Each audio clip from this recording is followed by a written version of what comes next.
I was once told that you don't lose money until you lose control of it. So the best thing for us to do is to control our money. My name is Darius. And I'm Carmen. We are going to break this all the way down because when we were going through our whole financial journey, we felt like we kept giving up control of our money because that's just what you're supposed to do. Or Right. so we thought. Yeah. So make sure you stay tuned until the very end so that you can go with us, go on this journey and making sure that you are no longer giving up control of your funds. Right. Now, for me personally, when we had this conversation about controlling money and losing control of it, I felt like if I didn't have the experience prior to it being in so much debt, I wouldn't have been able to see what he was explaining to me. Okay, so expound on that a little bit more. What do you mean? Because I had the experience. It takes experience. Yeah, it basically, it took me having the experience for me to realize what he was trying to tell me. Now, what experience specifically are you referring to? Being in debt, being out of debt, and being back in debt, and how our life revolved around our ability to pay our debt and pay our bills. And with that, the understanding was that we went to work so that we can maintain our lifestyle, which meant paying bills. Yeah, we were living to work. We were And living not to work. working to live, which a lot of other countries and cultures do. And I feel like we were definitely living to work. We'd wake, like we didn't even have time for ourselves in the sense of we woke up early, were stuck in traffic for 90 minutes, then went to work, come back, was in traffic for another 90 minutes. And by the time we come home, we're just pooped and we do it all over again. Yeah, and not to mention if I had a project at work and had to work like a double shift or something to make sure the first and second shift are taken care of and maybe go back to make sure third shift is taken care of. That was a lot of time. And especially if you're salary, you don't get paid overtime. You just work a 16-hour day, sleep a few hours and go back and do it all over again and make sure your project is completed. But with that, so then going back to the point of us living to work and us giving up control of our money, why do you think we gave up control of our money in the first place? Because we wanted all the fancy stuff. At the time we purchased a brand new house. We had new cars. We had the cars I had the car I always wanted. And we had to pay for that lifestyle. And the cost of it, especially being in the middle class, is to go and work for somebody else. Now, when you say giving up your money, because I was actually thinking of it from a different perspective, so I'm glad that we're having this conversation because you're talking about giving up money from a debt perspective. I was thinking of giving up money from like an investment standpoint. Okay. But either way, it's not wrong. Either way, you can lose out and you're no longer controlling your funds. So explain to me why you feel that debt was an avenue in which we were giving up our money. Because debt for me meant we were overpaying for stuff that we could have just saved up for and purchased outright. Yeah, absolutely. We could have saved a lot of money. Let's just think about just the interest in which we paid on all of our debt when we get a sum of it. If we would have just saved up for it and paid cash, just in general, just paid cash for it and took the amount of interest that we have paid and put it into an investment, we would be in a lot better position financially during that time of our life. We would have been more responsible also. Now, when we think about debt and the reason why we weren't saving money in the beginning, as opposed to just using our credit cards and buying whatever we wanted and overpaying for things, was it lack of knowledge? Was it the instant gratification syndrome? I think it was a combination of all of it. It was lack of knowledge. It was for me personally, trying to keep up with the Joneses. I wanted to look fly in my new sneakers every other week. I wanted to have the nice car. I wanted to get it washed every week. There's a lot of things that went into it because, when we first got married, I was fresh out of college. So I spent most of my life not having. And in college, you're really, you really don't have anything. So going from that to going to an engineer, I was ready to spread my wings and get all the stuff that I always wanted.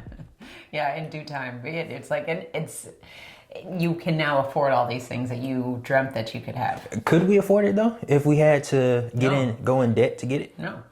We could afford the payment. We could, yeah, we could have afforded the payment, but the thing is, we truly could have afforded it because we made good money. But the problem was, is we kept giving it up so that we couldn't afford it because our money was spread out so much, so that we weren't controlling it. Right. And what I was thinking from an investment standpoint, so thank you for sharing that. What I was thinking from an investment standpoint, whenever we kept asking for advice, what should we do here? What should we do there? Okay, take these funds and invest it. Do this and do that. We kept giving up control because we assumed that these individuals knew more about this subject or knew more about money than we did. Yeah. So every time we kept getting further and further behind because we were taking hits. We were, losing money left and right. Oh, you should budget for a certain amount of loss. And now that we know better, it blows my mind that we were okay with losing money. Like, how do you just come to the conversation and be like, Darius, I just want to make sure that you're comfortable with losing money? It's because we were conditioned for that. We were conditioned for that from our parents. We were conditioned for it even in college, where people would come into the cafeteria. Citibank come into the cafeteria offering college students credit cards and free T-shirts. Like, how you gonna offer a college student a free T-shirt? A free T-shirt. Yeah, you got him at a free T-shirt. So with the moral of the story with this video, that we're just painting the picture for us in our financial journey of how we kept giving up control of our funds. And you hit the nail on the head where you were saying we would be in a much better situation if we just saved up cash for the funds, and then the interest that we were paying out, use that to invest. Who knows where we could be if that was the case? Because we've spent a ton of money on interest. Exactly, and we know it because of the position that we're in now, how we're able to leverage the interest that we're earning to invest.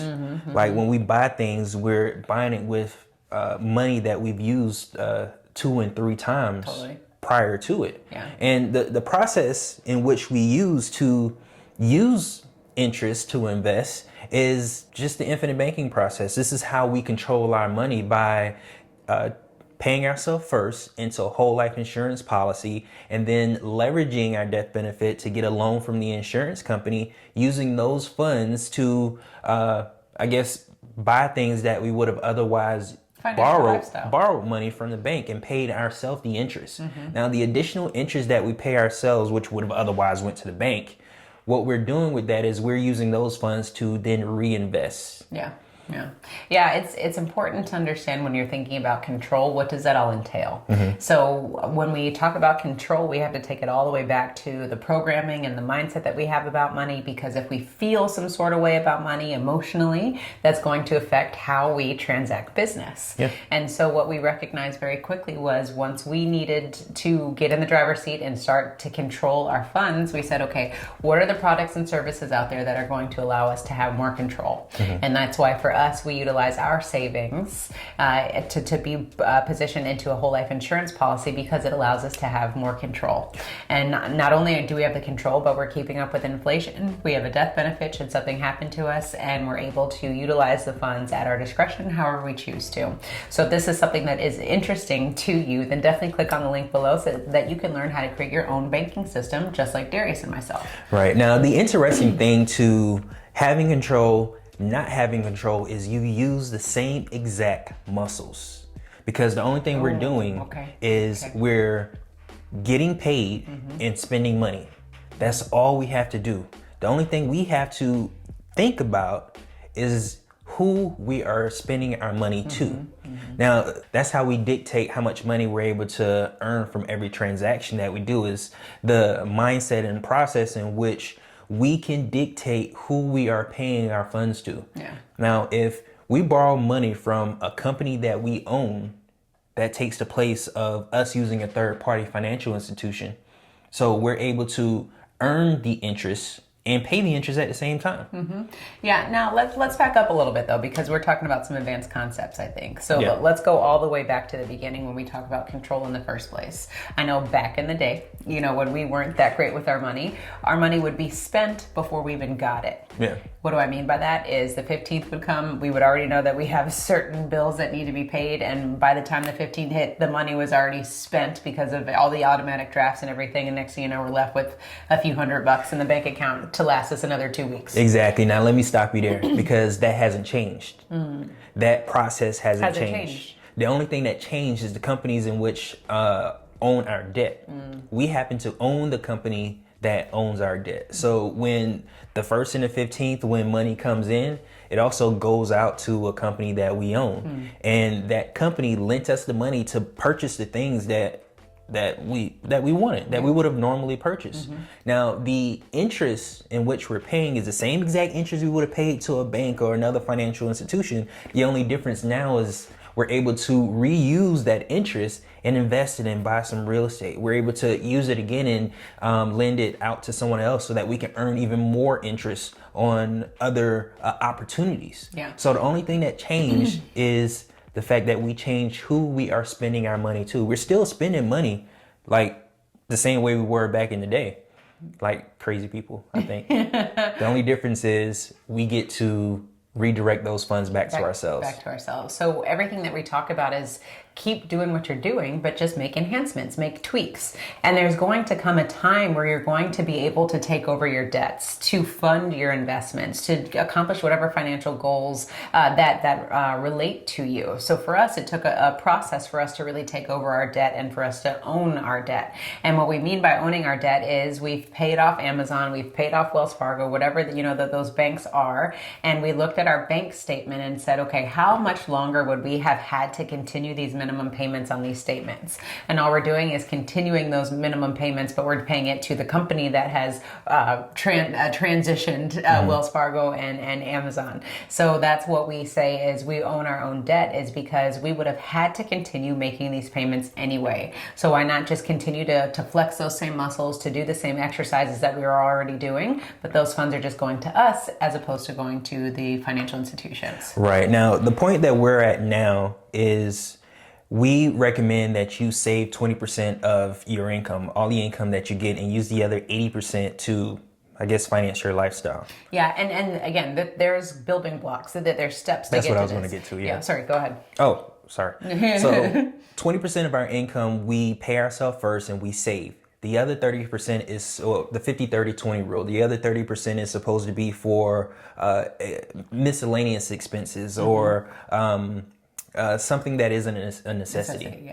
The other 50% is supposed to be for things that we absolutely need. But because of the fact that we're using our banking system, we are able to redirect 75%, including 20% that we paid towards savings. We're able to redirect 75% of our income back to ourselves. So at the end of the year, let's say we make $100,000, we have accounted for $75,000 between our savings account and our financial company.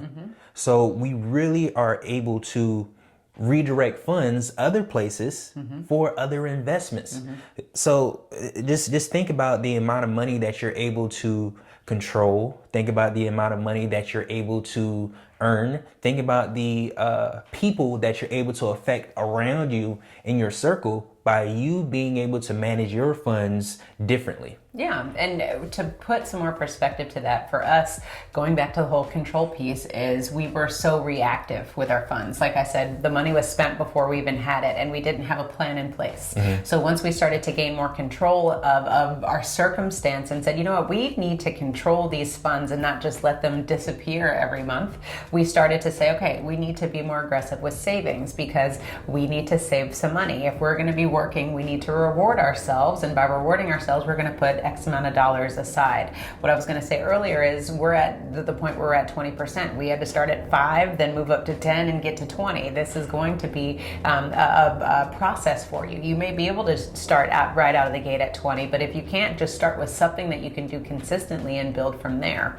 And the savings piece is really what's going to give you that traction that you need. It started with savings. Yeah, to change your lifestyle, to start getting back that control. Because what happens is the average American doesn't even have $500 in savings, or they are one emergency away from going back into debt.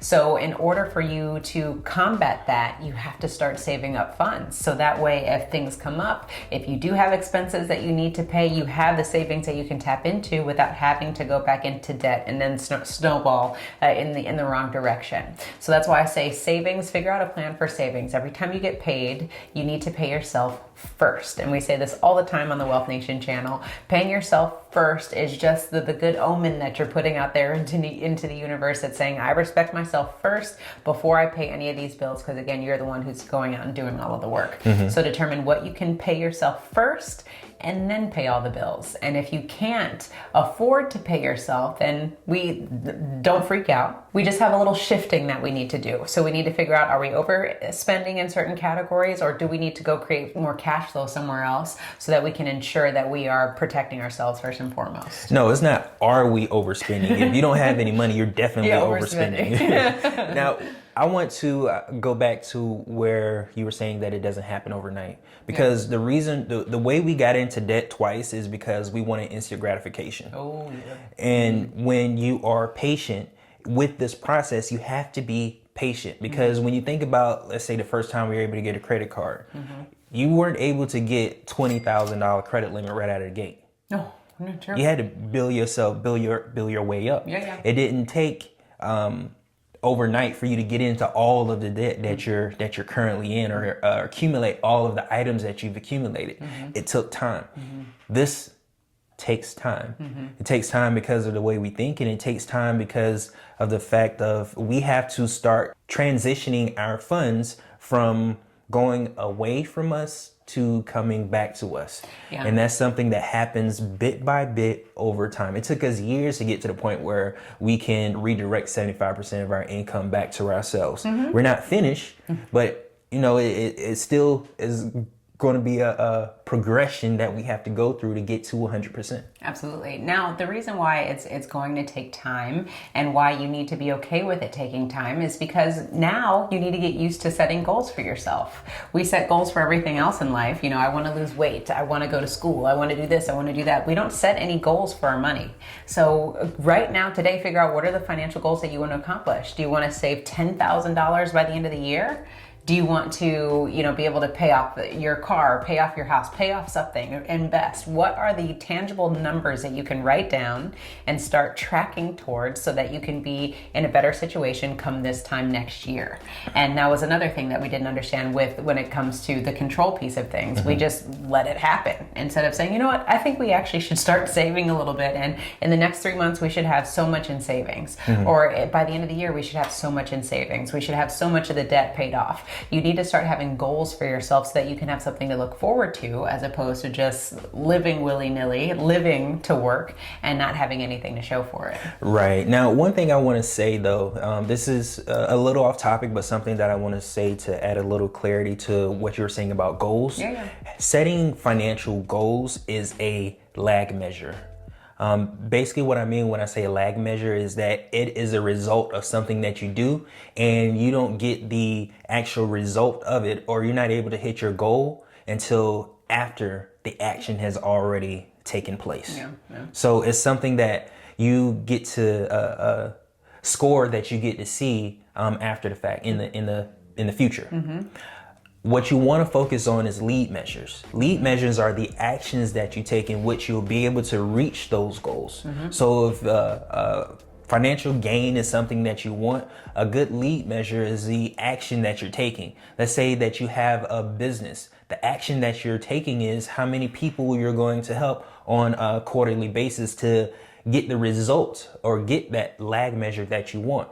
So when you think about how you set your goals, think about the actions that you have to take in order to get the results that you want. Because money is always a byproduct of the actions that you take. So make sure you take imperfect actions. Because if you try to take perfect actions with us being imperfect people, we'll never get started. So focus on taking imperfect action. Ooh, that was really good information there, because like you said, it all determines our actions, the discipline, everything that goes into it. So that's why we want to make sure that we just have a conversation. We're just having a candid conversation about the things that we've encountered with our money journey that kept us from being in control. And so every little action that you take, like right now today, what are the things that you have done or are thinking about doing that could either help you financially or hurt you financially? Yeah, we've made a lot of mistakes, and one of the biggest things that I know that's different in our lives is the people around us. Totally. The people that was around us when we were in debt and we weren't making money is different than the people that we have around us now. True. Like when we talk about our daughter or your children, it's the fact that it takes a community to raise a child. The same thing is the case when it comes to us.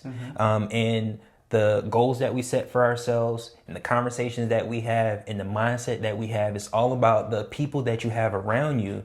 That is probably the most important thing to your success. Absolutely. And not only surrounding yourself with good people, understanding your actions and recognizing that this is going to be an hour by hour thing, day by day, until this becomes habitual. Right. Sometimes I feel that a lot of people get overwhelmed with their finances because they try to eat an elephant all at once. That was me. And we got to do this bit by bit, right? You can't eat an elephant one bite. You can't eat a whole elephant at a time. You got to take bite by bite by bite. So go hour by hour. You know, am I going out to lunch today? Can I make a better financial decision and maybe make myself lunch? What am I doing after work? What am I doing after that, after that, after that? See how it snowballs? And next thing you know, you will be able to keep more and more of your funds in place because you're aware of your spending, you're aware of what's going on, and now you can be proactive instead of reactive.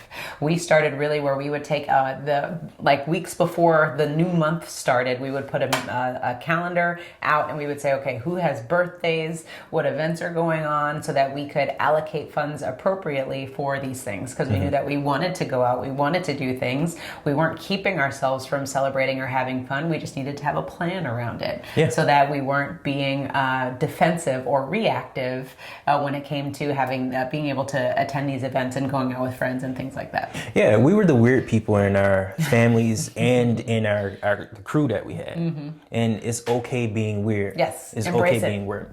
Embrace it. Yeah, with this whole process, we hope that you've taken something from this video in the sense of, one, this isn't going to be a perfect thing. Two, you need to have control. So stop trusting in other individuals to control your money, because when it comes to your own hard-earned money, no one is going to care about it more than you do.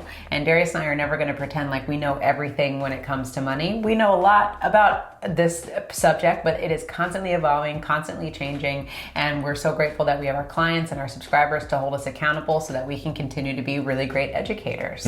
And with this whole process, again, you have to now put yourself in that driver's seat. You now have to go get educated and continue to stay in front of this information, because if you're making money, you need to learn how to use your money. You can't have a toolkit without understanding how to use the hammer or the nail or the tape measure. So why do we continue to get paid and not understand how to utilize the tools that are given to us every single day? Oh, I like that. That was a good example. Thank you. Good job, babe. I appreciate that. So if you have a toolbox, we need to open up that instruction manual. So today, thank you so much for watching this video. Hopefully this is the first page of the manual of your financial journey so that you can get started and understanding how to utilize the tools that are right there in your bank account. Right, and we would be lying to you if we didn't say that we need to also remind ourselves and hold ourselves accountable for how we spend money. Because it's easy to look in your bank account and see that you have way more funds than... I was gonna say, hot diggity dog. We going out tonight. Right, so it's very easy to look in your account and see that you have funds available to do things that you want to do. But if it wasn't accounted for, or if you doesn't have a plan for it, then you shouldn't do it. Yeah, well, we just want to make sure that we're painting the picture that you understand that this isn't ever going to be a perfect situation. Right. No matter how good you get, you still can be tempted to do certain things. Right. So it's also just making sure that you have that compass, that mental compass, to make sure that your emotions are in check and that your goals are in check, to make sure that you stay on path. Right, like you need to be writing on mirrors. Have messages on your walls. Whatever it is, because there's always influence, right? If you're trying to lose weight and somebody puts a Twinkie in front of you, you kind of have to look the other way and talk to yourself a little bit, talk yourself out of it. You gotta pray about it. There's always going to be things that come up that could possibly deter you. So the more you get into the rhythm, the more discipline that you have, you're going to be able to not even pay attention to the Twinkie or the things that come your way. But it just takes time in order to get this process really formulated. And the more people you have around you on that same wavelength, the easier it is. Absolutely. We're each other's cheat code because we're constantly around each other, reminding each other about what our goals are and what we want to accomplish for ourselves, our future selves. Yeah. So if you all want to continue to understand how to create your own banking system, then check out our next video so that you can learn the inner workings of how this process works. Remember to own your own lifestyle. Or someone else will.